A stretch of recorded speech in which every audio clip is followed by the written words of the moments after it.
16, 13. Diz assim: tomou Samuel o chifre do azeite e o ungiu no meio dos seus irmãos. E daquele dia em diante, o Espírito do Senhor se apossou de Davi. Então Samuel se levantou e foi para Ramá. Vou ler mais uma vez, 1 Samuel, capítulo 16, verso 13. Tomou Samuel o chifre do azeite e o ungiu no meio de seus irmãos. E daquele dia em diante, o Espírito do Senhor se apossou de Davi. Então Samuel se levantou e foi para Ramá. Fechar nossos olhos, você que pode. Senhor, muito obrigado, Deus, porque a Tua palavra, ela é sincera, Tua palavra ela é sempre direta aos nossos corações. Nós queremos aprender, ó Deus, com Davi, com a história da vida de Davi. Ó Deus, o que nós precisamos fazer para que a Sua providência chegue na nossa vida. Ó Deus, queremos receber de Ti, desse ano, Pai, tudo que nós precisamos para nos tornar pessoas melhores, para sermos, ó Deus, melhores servos, melhores pais, melhores mães, melhores filhos, melhores profissionais. Pai, que em nome de Jesus, fluir do Teu Espírito Santo venha sobre a nossa vida, possamos receber a providência que Tu tens separado no Teu trono para o nosso coração, Senhor, nesse dia. Por isso, fala, tenha liberdade, Espírito Santo, de caminhar em nosso coração, aos anjos, de caminhar em nosso meio, de ir até cada lar, visitar cada vida, ó Deus, que às vezes está desesperançada, precisando receber uma palavra de ânimo, de renovação, onde o Espírito Santo possa atuar e mudar o interior das pessoas. Por isso nós liberamos agora, que os anjos possam ir, nós pedimos a Ti, Pai, dá ordem aos anjos ao nosso respeito, que eles possam ir em cada lar, trazendo a Tua paz, a cada coração, trazendo a paz, que o Espírito Santo possa se revelar de maneira sobrenatural sobre as nossas vidas, Pai. Nós cremos nisso, nos assentamos a Seus pés, em nome de Jesus. Amém. Amém, queridos? Vamos lá. Nós estamos aí na campanha Rosh Hashanah, que é a campanha do começo do ano, na Sara Nossa Terra. Todo início do ano a gente começa com essa campanha. A cada mês existe ali um tema, né? As campanhas são temáticas e essa campanha inicial, ela vem trazer para cada um de nós uma direção para que aquilo a qual Deus nos deu aconteça nesse ano de 2021, que é a sua providência. Então, a campanha não simplesmente ela vem com esse nome aí, mas ela vem ali com o seguinte significado, está bem escrito aqui embaixo, liberando a providência. Eu não sei o que na sua vida, eu não sei, né, você que está em casa, você que está presente conosco aqui, ou você que está assistindo esse vídeo aí, né, talvez não ao vivo, mas um tempo depois, eu não sei qual é a providência que você precisa que Deus traga sobre a sua vida. Não sei se falta de emprego, eu não sei se é saúde, eu não sei se é uma casa, não sei se é um restabelecimento familiar, né? Eu não sei se você quer, né, realmente ir para os princípios ao qual Deus tem sobre a sua vida, se você quer se converter, eu não sei, mas uma coisa é certa, Deus está presente nesse ambiente, Deus está presente nesse lugar, está presente aí na sua casa, aí onde você está ouvindo ou assistindo esse vídeo. Com que propósito? Para que a providência dele chegue até você. Então diga para o seu irmão assim, a providência de Deus vai chegar até você. Mas falando assim, a gente acha que é fácil, né? A gente acha assim, né? Ah, não, amanhã então a providência de Deus vai chegar. As coisas vão acontecer de maneira ou outra, né? Não funciona assim. Tudo que Deus tem preparado nos céus para a minha e para a sua vida, já foram liberados. As bênçãos do Senhor já estão liberadas para mim e para a sua vida. O problema é que muitas das vezes o nosso coração, o problema é que muitas das vezes o ambiente da nossa vida não está pronto para receber aquilo que Deus tem para nós. Então, se você precisa de libertação, você precisa de cura, você precisa de restauração em alguma área da sua família, da sua casa, da sua vida familiar, espiritual, emocional, eu não sei. Mas uma coisa é certa, a palavra de Deus já foi liberada sobre a mim e sobre a sua vida. Pastor, legal isso aí, entendi. Mas por que não tem acontecido com a minha casa? Por que não tem acontecido com a minha vida espiritual? Por que não tem acontecido com a minha vida emocional? Por que eu estou com a minha vida travada? Por que a bênção do Senhor, a providência de Deus não chega até a minha casa, o meu lar, a minha família, o meu ser? Eu quero hoje estudar com você, fazer algumas analogias e aplicações práticas, porque a palavra de Deus, ela se discerne espiritualmente. Então, a Bíblia, ela é cristocêntrica. Tudo na Bíblia fala sobre Cristo. E ela tem uma aplicação espiritual. Então, por mais que você leia um texto aqui e acha que, lendo ou ouvindo a história daquele texto, parece ser um fato simples, né, de um contexto familiar, né, ou de um contexto local, ou de um contexto, né, de determinado tempo que hoje não existe mais. Mas a palavra de Deus, ela se discerne de maneira espiritual. Então, o que você vai aprender, o que você vai ouvir aqui hoje, você vai entender sim, de maneira física, o que eu estou falando para você, é uma história. Mas ela tem uma aplicação espiritual fundamental na nossa vida. Eu quero falar sobre isso, sobre 3 requisitos fundamentais para que a providência de Deus possa ser gerada.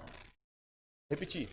3 requisitos fundamentais para que a providência de Deus possa ser gerado na sua vida. Observa bem, esse gerado não é gerado nos céus, porque toda a bênção do Senhor, toda a palavra de vitória já saiu dos céus em direção a você. Agora, dentro de você precisa haver um requisito, que eu defini aqui como um requisito fundamental. Se você não tiver isso que eu vou falar aqui, a providência de Deus não te alcança. Pastor, como é que você tem tanta certeza disso? Porque foi assim na vida de Davi. Foi assim de vários outros personagens bíblicos. Então, esse contexto, esse texto ao qual nós lemos, conta a história onde Samuel recebeu uma ordem de Deus para que fosse até a casa de Jessé, pai de Davi. Nós lemos aí no capítulo 1 Samuel 16, 13. E quando chegou naquele ambiente, quando chegou naquela região, todos ficaram preocupados, porque não era normal um profeta ir até a casa de alguém. Perguntaram para ele, é de boa-vinda? O senhor está chegando na nossa região, na nossa cidade. A forma como o senhor está vendo é para o bem? Porque podia ser um juízo. E ele chega até a casa de Jessé. E aí eu acho interessante, porque uma questão prática. Todos nós, em algum momento, passamos por algum tipo de processo seletivo. Em qualquer momento. Você foi escanear a sua vida, você viveu até hoje, mesmo os menorzinhos, viveram, talvez sem compreender ainda, mas processo seletivo. Desde a fecundação, desde ali do momento inicial, onde o espermatozoide encontra com o óvulo, ali, se for observar pela quantidade de espermatozoide que ali está para fecundar aquele óvulo, ali uma seleção natural, podemos dizer assim, de um único espermatozoide, em alguns casos 2, quando é gêmeo, 3 e tal, alguma coisa assim. Mas desde ali há uma seleção. Então, nós estamos envolvidos constantemente em processos seletivos. E esses processos seletivos servem para quê? Serve para mudar você de um nível para um outro nível. Então, quem está estudando, quem está fazendo faculdade, quem está aí, de alguma forma estudando, sabe que você precisa ter uma boa nota, você precisa passar naquele processo para você galgar o semestre seguinte, ou o ano seguinte, ou a série seguinte. Não é assim? Então, ou seja, em tudo na nossa vida, nós passamos por processos seletivos. O processo seletivo que nós passamos é totalmente diferente do processo seletivo de Deus. Por quê? Você pode ser muito inteligente, você pode ter, sei lá, 5, 10 faculdades. Você pode conhecer a ciência no mais profundo que ela pode ser. Você pode ser um grande estudioso. Mas observa bem, você pode ter um perfil, né? Como foi Saul, um perfil de rei, um perfil, como diz o texto, quando ele estava no meio da multidão, né, ele sobressaía do peito para cima, porque ele era um cara alto, forte, robusto. É um perfil de um verdadeiro rei. Sabe como foi? Totalmente uma derrota o processo seletivo na vida de Saul. Ou seja, ele não foi aprovado nos requisitos para ir para o nível seguinte. Então, compreenda desde já que o processo de Deus, seletivo de Deus, não funciona de forma como o homem quer. E não depende de o quanto você aparenta ser capacitado. E também não o quanto você se ache preparado.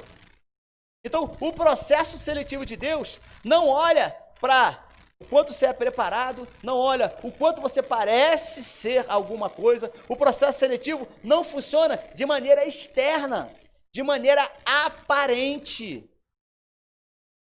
Todos os grandes homens e mulheres de Deus foram chamados por ele, passaram por algum tipo de processo seletivo no seu chamado. Olha esses exemplos. Samuel, ele foi treinado pelo profeta Eli, até passar por todos os processos. Enquanto ele não viveu todos os processos que Deus tinha para ele, Deus não o intitulou como profeta, como sacerdote diante de Israel. E não pense você que era só Samuel ali com Eli, não. Existia outros ali também. A escola de Eli, a escola de profetas, tinham vários alunos, igual você na sua sala de aula. São processos. E aí, nesse processo, Samuel, ele foi cada vez mais sendo aprovado, e chegou uma hora que Deus o chamou. Josué, Deus o aprovou para ser líder, sucessor de Moisés. Seu maior teste no processo foi o relatório de quando ele foi espiar a terra. Você bem lembra dessa história, onde 12 espias foram espiar a terra. Quando voltaram com o relatório, 10 foram negativistas, foram vitimistas diante, nós não temos como vencer esse gigante. Somente 2 homens deram um resultado, um relatório positivo. Quais foram os 2 homens? Josué e Calebe. Somente eles 2 deram um relatório positivo. Qual foi a consequência desse processo? Quem lembra? Quem pode citar para mim? Qual foi a consequência do processo de ir observar a terra e voltar com o relatório? O que aconteceu com eles depois? Foram os únicos 2 que fizeram o quê? Exatamente isso. O resultado da aprovação desse processo na vida dos 12 só deu como aprovado Josué e Calebe. Está vendo que isso é um processo seletivo? José, ele foi passando por processos e sendo aprovado, né? A cada processo que ele passava era um teste na sua vida. Até que ele fosse totalmente aprovado em todos os processos. Por quê? Porque ele tinha um objetivo para alcançar. Você que gosta de Bíblia, você que lê a Bíblia, me responda, qual foi o resultado? Qual foi a colação de grau de José depois de ter passado por todos os processos? Ele se tornou o quê? Segundo homem. Abaixo de Faraó, ele era o cara. Você já pensou você se tornar o vice-presidente da empresa onde você trabalha? Fala para o seu irmão, isso é possível. Não, fala com força para ele, fala assim, isso é possível. Você precisa ser aprovado nos processos. O problema é que toda vez que nós somos reprovados no processo, você volta para o estágio anterior. Não é assim? Toda vez que você é reprovado, quem está estudando, toda vez que você é reprovado, né? Hoje existe aí mecanismo que, né, que possibilita a pessoa ir para o ano seguinte, mas ficar faltando as matérias do ano anterior ou algo parecido assim. Na época não tinha isso. Repetia uma matéria, repetia de ano, repetia o ano todo. Né? Hoje tem a tal de dependência, não sei se ainda existe isso ainda. Dependência? Passou de ano, ficou em português e matemática. Ela vai para o ano seguinte, mas ela repete só português e matemática do ano anterior. Então, ou seja, todos os grandes homens da Bíblia passaram por um processo. Outro cara que já passou por um processo seletivo assim, que foi marcante. O nome dele é Gideão. Os midianitas invadiam Israel. Israel plantava, regava, cuidava. Quando era na época da colheita, vinham os midianitas, que eram outro povo, e roubava toda a colheita. Você já imaginou isso? Você plantar na sua casa algo para que você coma, para que você subsista, e de repente alguém pula o muro da sua casa e rouba tudo que você plantou? Era assim os midianitas em relação a Israel. Deus levanta Gideão, Deus levanta Gideão com Gideão e mais 32 mil homens. Imagina? Gideão chegou diante de Israel e falou assim: olha, nós vamos guerrear contra os midianitas para acabar isso. Quem vem comigo? 32, está na Bíblia, 32 mil homens. Deus olhou para Gideão e falou assim: eu vou fazer, em outras palavras, eu vou fazer um processo seletivo para aqueles que vão ganhar essa guerra. Nem todos vão ganhar essa guerra. Então ele começa ali e ele fala assim, para aqueles 32, Deus visita Gideão e dá a direção para Gideão. Gideão fala para os homens assim: olha, todos aqueles que são covardes, todos aqueles que são fracos, todos aqueles que não conseguem, voltem para casa. Sabe quantos voltaram para casa? 22 mil dispensados. 32 mil homens que foram para guerrear junto com Gideão, 22 mil homens foram dispensados. Aí beleza, sobraram ali 10 mil dos 32 mil. Deus ainda olhou assim e falou assim: Gideão, eu vou fazer um outro processo seletivo. Pega esse povo todo, eles estavam caminhando no deserto, chegaram diante de uma fonte. Deus mandou que Gideão separasse aqueles que, quando chegasse na fonte, caíam de boca dentro da água e bebiam. E tinha um outro grupo dentro desses 10 mil, que ao chegar na água, ele pegava a água com a mão e levava a água até a boca. E Deus falou para Gideão: separa esses dois grupos, aqueles que pegaram a água com a mão e levaram até a boca, e aqueles que chegaram no rio, que chegaram na fonte e foram lá, já botaram a boca e já começaram a beber. Separa. Fala para o seu irmão: processo seletivo. Chega uma hora que sobrou Gideão e quantas pessoas? Quem lembra? Gideão e 300. 32 mil se apresentaram para Gideão. Somente 300 foram aprovados para guerrear contra o inimigo. Era pouca gente, não era? Pouca gente diante do inimigo que eles tinham. Se eu não me engano, 135 mil. Era pouca gente, 300. Mas Deus deu uma estratégia. E Gideão ganhou aquela guerra com aqueles 300 homens. Depois lê lá sobre isso.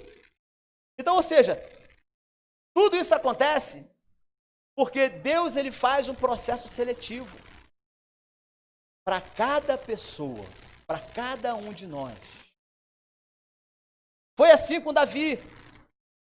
Acompanhe essa leitura. Se der tempo de projetar, pode projetar aí. 1 Samuel 16, 6 em diante. Eu vou ler até o 12. Se puder projetar, coloque aí, por favor. Se não der, é só acompanhar a minha leitura aqui. Acompanhe essa leitura comigo. 1 Samuel 16, 6. Preste atenção. Se puder, olhe para mim aqui para você acompanhar. Sucedeu que, entrando eles, viu a Eliabe e disse consigo: certamente está perante o Senhor o seu ungido. Porém o Senhor disse a Samuel: não atentes para a sua aparência, nem para a sua altura, porque eu o rejeitei, porque o Senhor não vê como o homem vê. O homem vê o exterior, porém o Senhor vê o coração. Só vou ler só até aí. Então, O que eu ia falar está contido nesse versículo 7. Observa bem no versículo 7. Porém, o Senhor disse a Samuel: não atentes para a sua aparência, nem para a sua altura, porque eu, diz o Senhor, o rejeitei. Porque o Senhor não vê como o homem vê. O homem vê o exterior, porém o Senhor vê o coração. Então, ou seja, você pode dizer o que você faz, você pode ter a maior quantidade de diplomas possíveis, você pode ser uma pessoa muito inteligente, você pode ser uma pessoa de muitos recursos, você pode ser uma pessoa que se demonstre ser muito inteligente, independente da área que você atue. Mas presta bem atenção, eu quero que você entenda, para você compreender o restante da palavra. O processo seletivo de Deus não é como é o processo seletivo dos homens. O que esse versículo nos ensina? Que nós vemos o quê? Nós vemos no versículo, o que nós vemos? Aparência, a sua altura.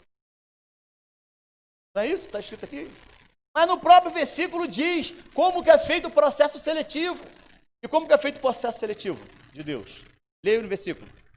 Projeta aqui, por favor. 1 Samuel 16, 7. Projeta aqui para que você entenda bem. Mas o Senhor disse a Samuel: não atente para a sua aparência, nem para a grandeza da sua estatura. Né? Essa versão está ótima. Não importa o quanto você se acha grande. Não importa o que você se acha ser. Entendeu bem isso? Não importa quanto dinheiro, não importa, né, quantos cursos superiores você tem. Diante de Deus, quando os 7 filhos de Jessé foram passando, observa bem que no texto que nós lemos inicialmente, quando Samuel chegou na casa de Jessé para ungir o futuro rei, o primeiro que veio foi Eliabe. E olha, quando você viu no versículo aqui, quando ele passou assim e já estava ali Samuel pronto para ungir o próximo rei, quando ele olhou assim e ele viu Eliabe, ele falou assim, ó, certamente está aí. Esse cara tem cara de rei. Olha a aparência dele. Olha a sua estatura. Olha como ele fala bem. Olha como ele se veste. Olha como ele tem uma fisionomia de um crente. Olha como ele tem olha como é que ele fala igual a crente. Olha como ele se veste igual a crente. Olha como ele se comporta como se fosse um crente. Mas aí você vê aqui no texto, a partir daqui, porque eu o rejeitei. Entendeu como nós fazemos um processo seletivo? Agora, olha o processo seletivo de Deus. O Senhor não vê como vê o homem. Por quê? O nosso olhar, ele é de fora para dentro. Entendeu bem isso? O olhar de Deus é de dentro para fora. A resposta que eu te perguntei está aqui. Pois o homem olha para o que está diante dos seus olhos, porém o Senhor olha o coração. Agora eu vou perguntar se vai me responder. O processo seletivo de Deus começa onde? Coração. O processo seletivo de Deus não inicia, deixa eu ver se ele tem um curso. Deixa eu ver se ele tem cara de crente. Né? Porque tem as pessoas que se convertem e só aparenta ser crente depois de muitos anos depois, né? Não é assim? Não, agora me converti, sou de Jesus e tal. Mas tu olha assim e fala assim, você é crente? Ah, não me parece que é crente não. Você não usa roupa assim, você ainda fala algumas coisas que, né? Você não é crente não, velho. Nós estamos avaliando e olhando o quê? O exterior. No nosso processo seletivo, eu falo assim, você é crente, não, você tem que se converter. Mas o processo seletivo de Deus começa onde? No coração. Esse é o primeiro requisito fundamental para que a providência de Deus possa ser gerado na sua vida. O ambiente do seu coração. Sabe por quê? Tudo começa aí dentro de você. Tudo começa dentro do seu coração. Provérbios 4, 23 fala assim. Quem lembra de cabeça? Sobretudo, o que deve guardar, tem que fazer o quê? Guarda o seu diploma. Guarda a sua forma de andar. Guarda a sua forma de falar. Guarda os seus pensamentos. É isso? Tudo isso que eu falei inicia no nosso coração. E o versículo fala assim: sobre tudo que deve guardar, guarda o seu coração. Por quê? Completa o versículo para mim, quem sabe. Por quê? Porque dele procede todas as fontes da vida.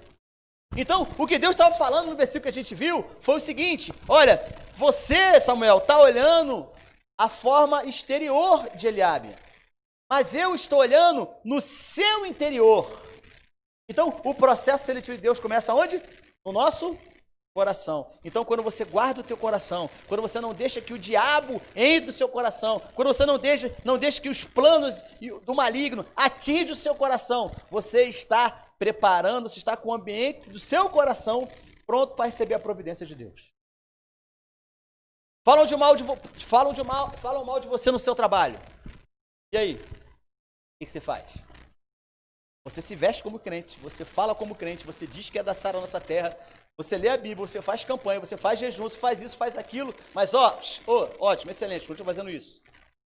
Mas diante de Deus, é as fontes do seu coração. Porque é dela que procede o que você vai falar. É dela que procede o que você vai pensar. O diabo, ele sabe que se ele atingir o seu coração, ele atinge as suas fontes. Entendeu? Porque ele sabe que o processo seletivo de Deus, inicialmente, requisito fundamental, é o teu coração. Provérbios 15, 13 fala assim: o coração alegre aformoseia o rosto, mas com a tristeza do coração, o espírito se abate. Observa, quando a pessoa está entristecida, quando você sente um sentimento de tristeza, quando você se sente que você está fora do processo seletivo de Deus, quem já fez concurso aqui? Alguém já fez concurso? Algum tipo de concurso? Agora, confesse, já fez algum concurso e ficou reprovado? Já? Quando você vê a lista, não sei se você em casa já passou por isso, certamente alguém deve ter passado, ou fez uma prova, né? E quando vê o resultado, você estava reprovado. Quando você olha a lista, dá o que no coração?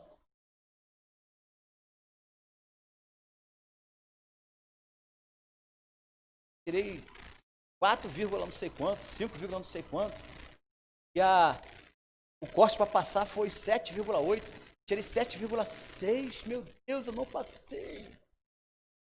O coração dá um treco, não dá tristeza.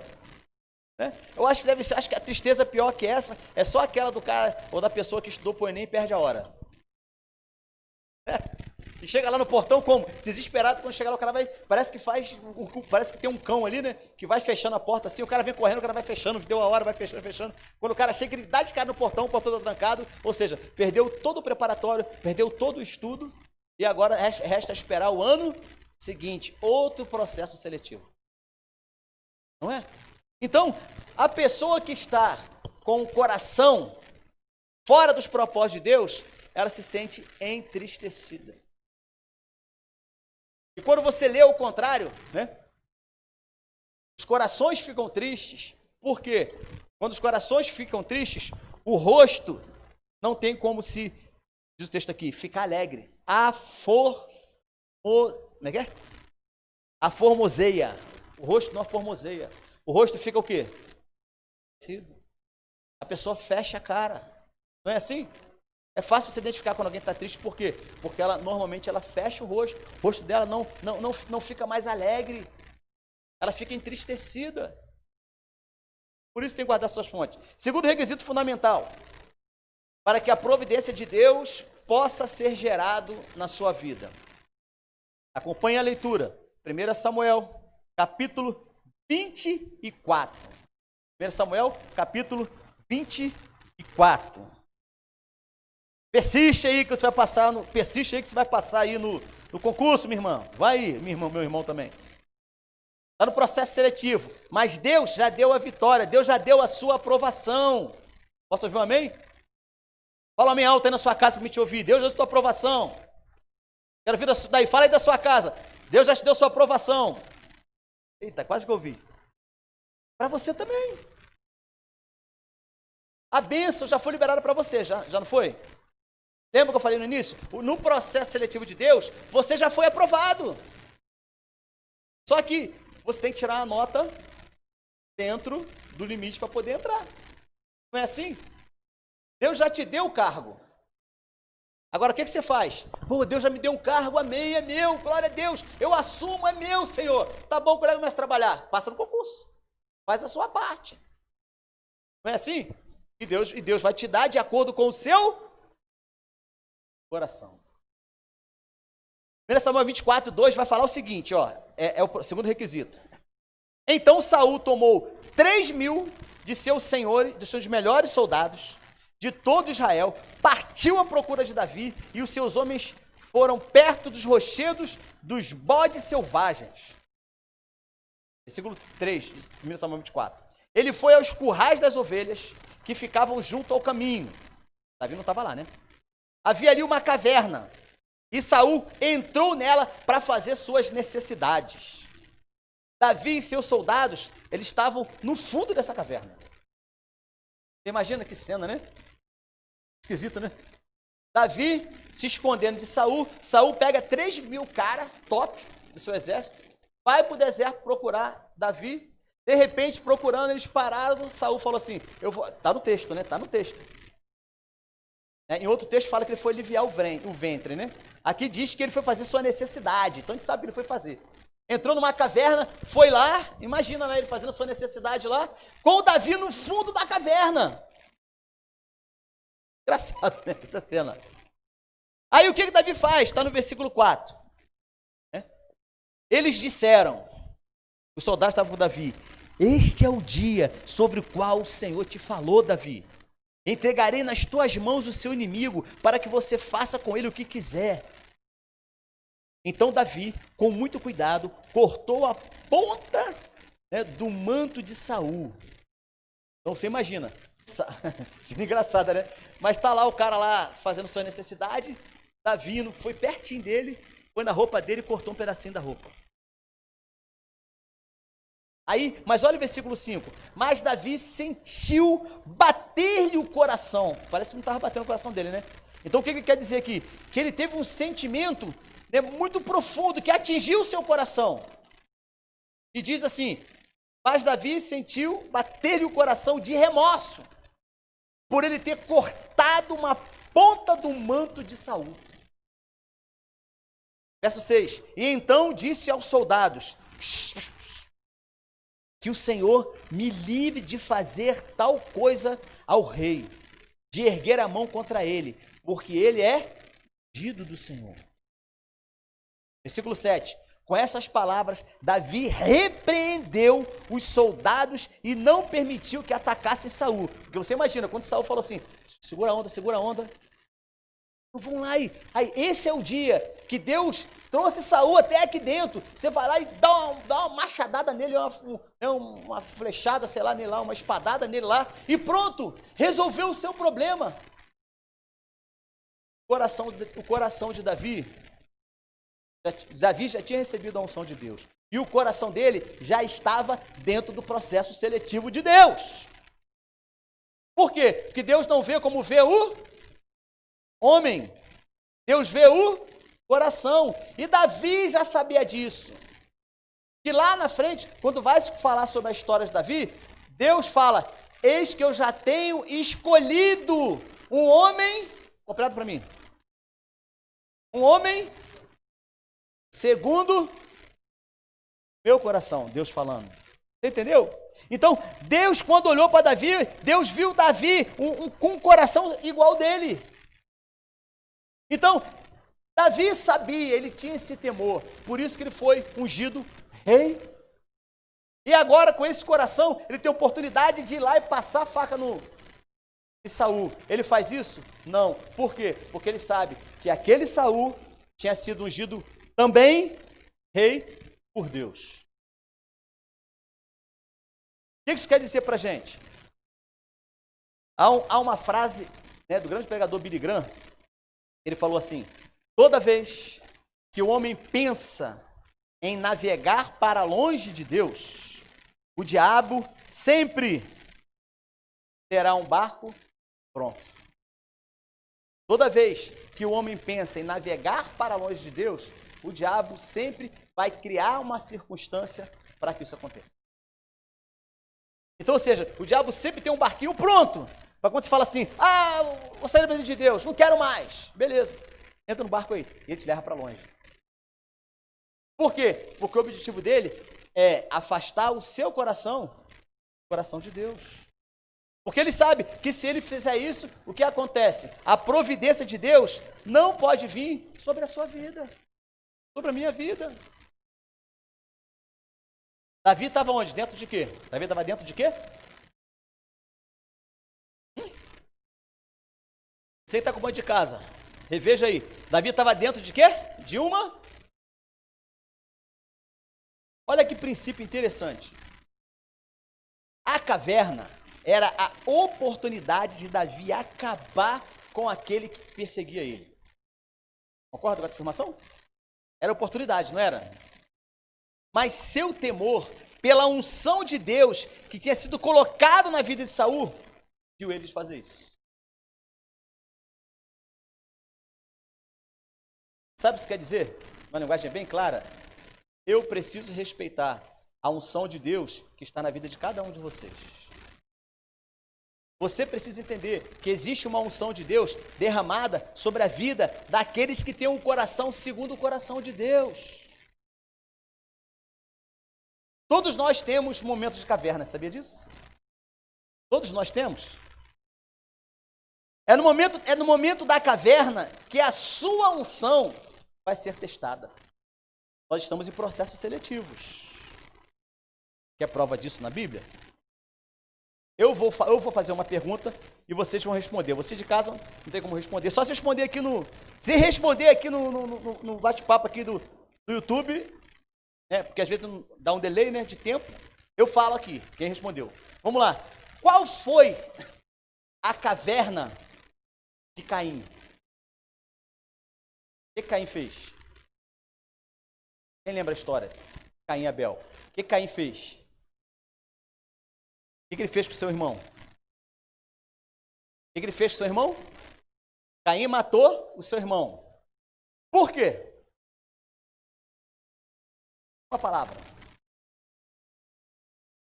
Qual? A caverna de Caim foi o quê? A inveja. No momento da caverna dele, no momento da inveja, foi o momento onde ele foi testado. Entendeu? Se ele não tivesse tido inveja naquele momento, a história tinha sido diferente. Mas a caverna de Caim foi a sua inveja. Nesse momento ele foi testado. Vamos lá, posso perguntar mais? Qual foi a caverna de Elias? Lembra da história dele? Qual foi a caverna de Elias? Medo. A caverna dele foi o medo. Ele foi o maior processo seletivo na sua vida aconteceu quando ele estava quando? Com medo. Dentro de uma caverna. Essa vai ser difícil. Vamos ver se alguém descobre.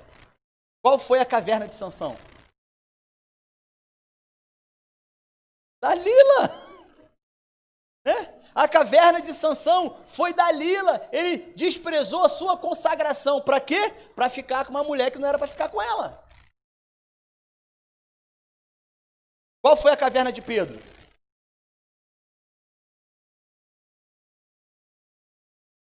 Vamos lá. Resumidamente a história de Pedro. Vieram para pegar Jesus. O que Pedro faz? Toma a espada de um cara, vai na orelha de outro cara e faz o quê? Corta.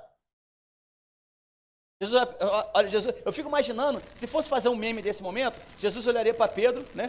Pedro, ali, Judas veio, beijou Jesus, os caras vieram para prender Jesus, aí Pedro, me solta, não vai levar ele não, não vai levar ele não. Aí pega lá a espada e corta a orelha do cara. Eu fico imaginando, se fosse fazer um meme, Jesus fazendo assim, ó, pegando a orelha do cara no chão. Entendeu nada, velho. Pô, fiquei contigo 3 anos, cara. 3 anos, eu contigo, Pedro. Caramba, cara. Pega a orelha do cara e faz o quê? Chama o cara porque o cara, ele era... Possivelmente ele seria sacerdote um dia, e se ele tivesse defeito, não seria sacerdote. Tem uma outra pregação por causa disso, um dia eu vou falar contigo. Ele pega a orelha do cara, vai lá e cola a orelha de volta no lugar. Eu fico imaginando ele botando a orelha, chamando o cara lá... Ele chama o cara vai, ele pega a orelha, coloca de volta lá, a orelha vai se encaixando. Eu fico imaginando Jesus fazendo isso, olhando para Pedro assim, ó. O que o menino tem a ver com o meu sacrifício? Eu tenho que ir lá morrer na cruz, velho. E tu tá atrapalhando o negócio aqui. Entendeu? Se fosse fazer assim, é claro que fazendo um memezinho pra gente que possa entender legal. Aquele milagre ali não fez diferença. Jesus foi preso do mesmo jeito, não foi? Quando Pedro viu, o que ele faz? Quando ele viu Jesus colando de volta a orelha do cara, o que ele faz? Ele fecha fechamento com Jesus, porque ele falou para Jesus que ia morrer com ele, né? Olha o processo seletivo. Ele cola e fala assim, se vai levar o cara, vai me levar também. Se ele vai morrer, eu vou morrer também. Ele fez isso? Os outros discípulos fizeram isso? O que eles fizeram? Cara, mula. Saiu todo mundo correndo. Quem é que ficou lá, sozinho? Jesus. Sabe o que o Pedro era? Sabe qual era a caverna de Pedro? Impaciência. Vou ver os outros episódios, não dá tempo. Se for ver os outros episódios, ele era um cara impaciente. Se você é impaciente, essa pode ser sua caverna. Agora essa aqui é fácil. Qual foi a caverna de Tomé? Lembra da história dele? Qual foi a caverna dele? Fechou a palavra. Incredulidade. Eu só acredito vendo. Se eu não ver aqui cortado nele, se eu não ver o furo na mão dele aqui, eu não acredito. Muitas vezes você é assim, sabia? No processo seletivo do acreditar e não acreditar, de ter fé e não ter fé, você acaba duvidando daquilo que Deus tem para você. Aí, esse momento é o momento de quê? Teste. Só vai para o nível seguinte se você passar nesse teste. Se você não passar nesse teste, você retrocede a sua vida. Você retrocede naquilo que Deus tem para você. O último aqui sobre a caverna. Esse aqui é ponto. Aqui, gente. Qual foi a caverna de Judas? Qual foi a caverna de Judas? Traição. Tá, mas traição... Eu botei uma palavrinha-chave aqui. A caverna de Judas, sabe o que era? 30 moedas. Entendeu? O fruto disso veio a traição. Foi algo tipo assim, eu entrego eles para vocês. Mas vocês me dão quanto mesmo? Qual é o preço que você vai me dar? Foi assim? Não. Falaram assim, vamos te dar 30 moedas de prata e você vai dizer onde está Jesus. Sabe o que ele fez? Fechou. Você entendeu? Então, a caverna de Judas era o dinheiro, ele era testado no dinheiro, ele foi testado no dinheiro. Então, que seja inveja, que seja medo, que seja Dalilas, que seja impaciência, que seja incredulidade, que seja o dinheiro, Deus sempre vai te testar. Sabe para quê? Para você ir para o nível seguinte. Quem foi aprovado aqui? Caim, Elias, Sansão, Pedro, Tomé, Judas. Para pensar. Aqueles que não foram aprovados, o nível seguinte, perderam as suas vidas. Fala assim, isso não vai acontecer comigo.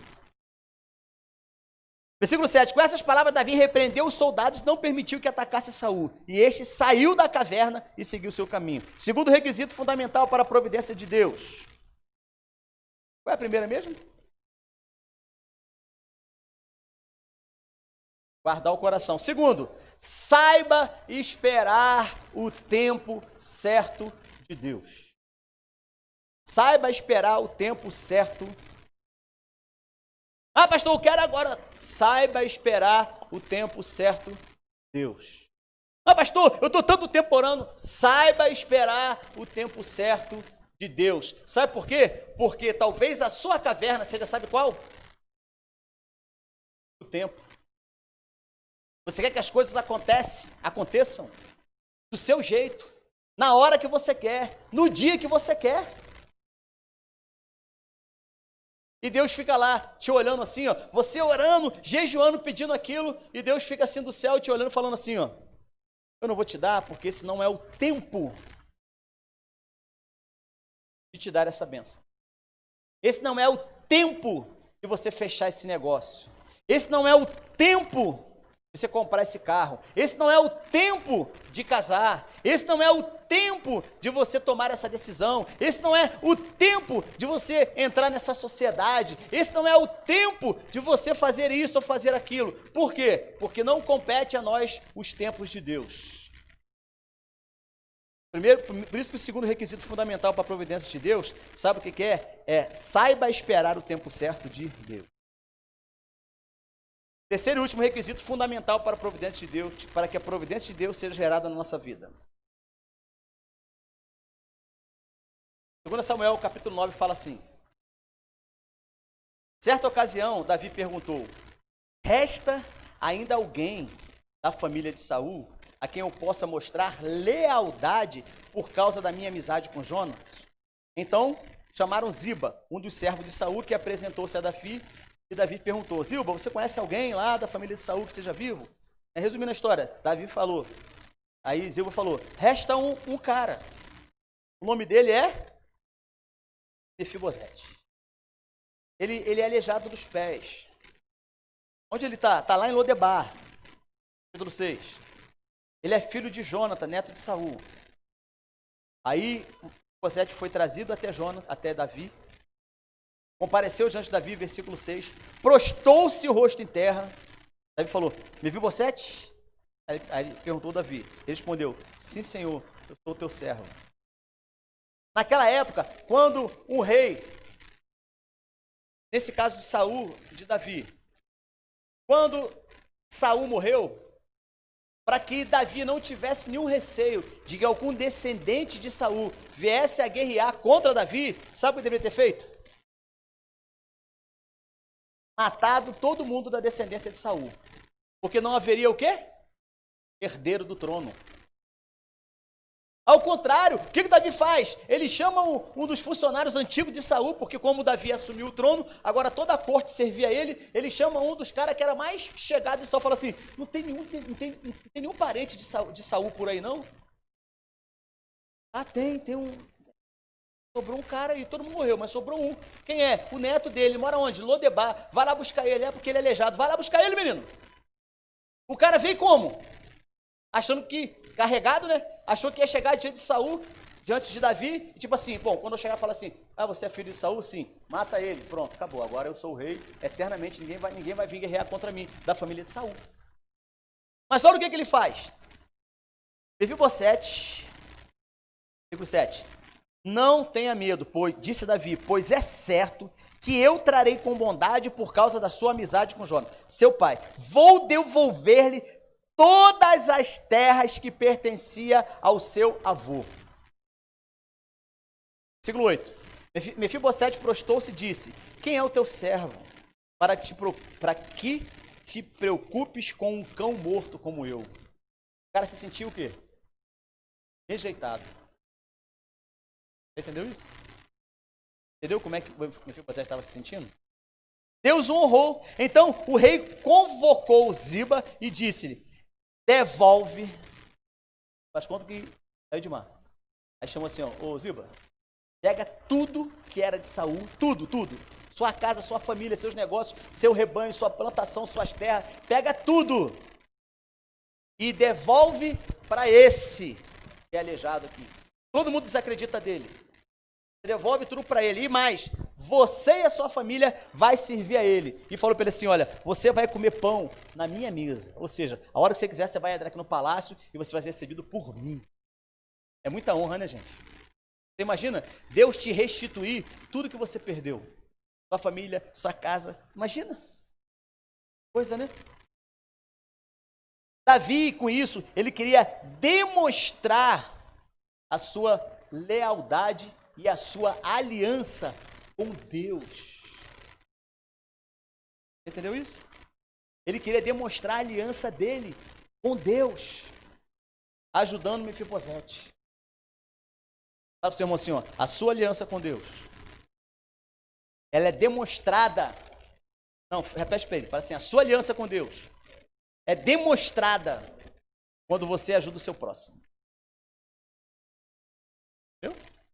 Por isso que você olha a sua célula e vê o quê? O que você vê do lado de lá? Mais uma pessoa? Ah, mais uma pessoa. Não, é o seu próximo. A sua aliança com Deus é demonstrada quando você cuida deles. Tudo isso começou lá quando Davi estava cuidando de ovelhas, lembra disso?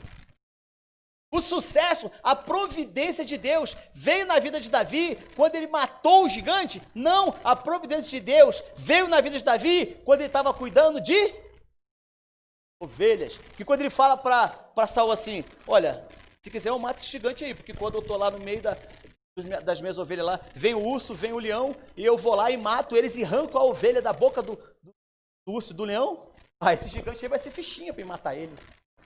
O treinamento para que Davi ganhasse, né? Você sabe que quando ele matou Golias, teve um upgrade na vida dele, né?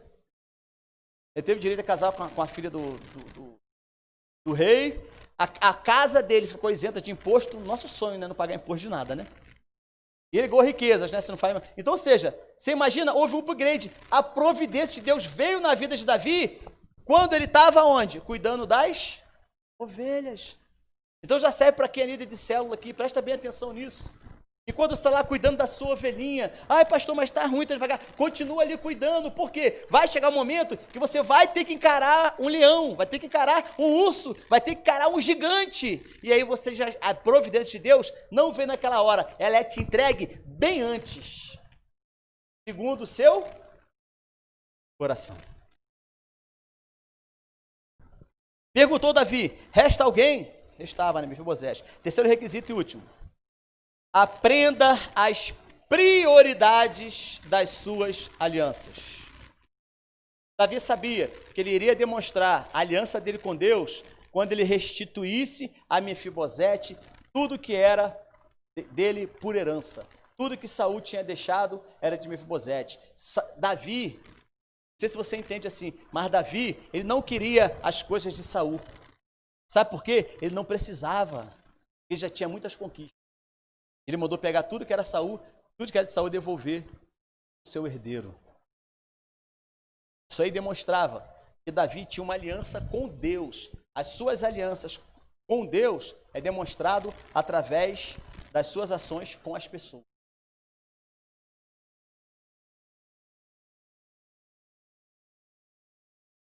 Conclusão. Primeiro requisito, guarde o ambiente do seu coração.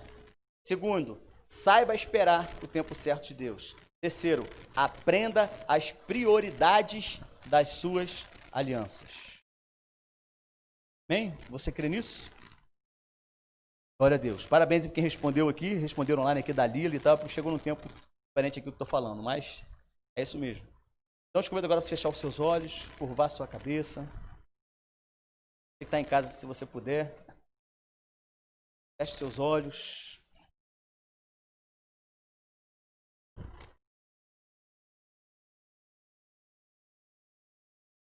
Senhor, aqui estamos diante da Tua presença, Pai. Pessoas que precisam receber de Ti a providência. Precisamos, Pai, cada um aqui presente, cada um que está online, precisamos, ó Deus, receber a providência que vem do alto. Como aprendemos hoje, essa providência ela vem de um coração segundo o Teu coração. Dá-nos, ó Deus, um coração segundo o Teu coração. Nos faz compreender isso, porque esse é o primeiro requisito para que a sua providência chegue à nossa vida. Porque no processo seletivo dos homens nós olhamos a parte de fora, mas Deus olha o interior. Nos ensina, Pai. Nos faz compreender esse princípio fundamental para que a tua providência venha esse ano sobre a nossa vida. Por isso, nessa cabeça do ano, por isso, nesse primeiro mês, nós queremos compreender isso. E temos um coração segundo o teu coração. Nos ensina a ser assim, ó Pai.